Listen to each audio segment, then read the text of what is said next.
שלום לכולם, הגעתם היום לסרטון של מייפל אדוונצ'רס, שפירושו בעצם זה... כן. היום זה פרק ראשון בתוכנית, אנחנו רק התחלנו סדרה בת כמה פרקים, והיום אנחנו נלמד אתכם על כוח של פנטום במייפל סטורי, ועל כוח של קשת.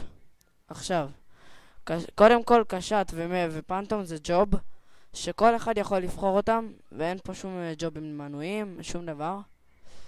ההסבר הזה עכשיו דווקא למי שמשחק מייפל יותר, ומי שגם מתעניין. טוב, קודם כל יש את הפנטום, שהוא הכי חזק במשחק מבחינת כוח. הכוח שלו מאוד חזק, והוא יכול לשאוב כוחות לאחרים. כשהוא שואב כוחות, אז בעצם הוא לוקח להם אותם ומשתמש בהם. למשל, הפנטום יש כוח ייחודי משלו, שהוא מקבל. למשל, דניאל עכשיו יראה לכם את הכוח. זה כוח אחד. דניאל, תראה להם את הכוח של הקלפים.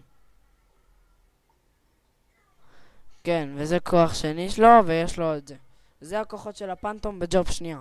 ברור שיש לה ג'וב רביעית, וזה כבר חזק, אבל בינתיים אנחנו לא בג'וב רביעית.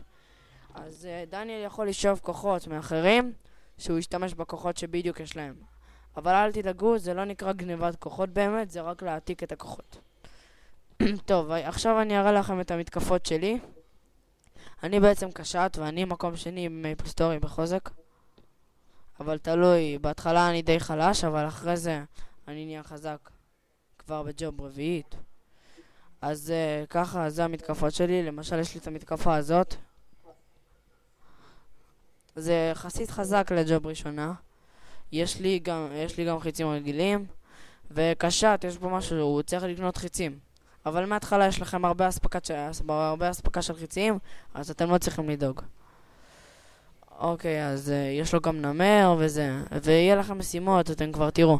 ויש כמובן עוד ג'ובים טובים ויפים, כמו הדרקון שאתם רואים עכשיו, זה ג'וב שבו אתה מגדל דרקון, וכל זה.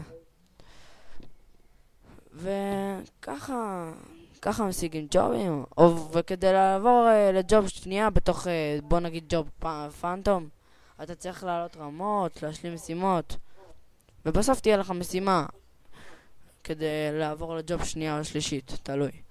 זה יהיה קצת קשה, אבל אם תעבור את זה, זה יהיה שווה את זה. טוב, אז עכשיו,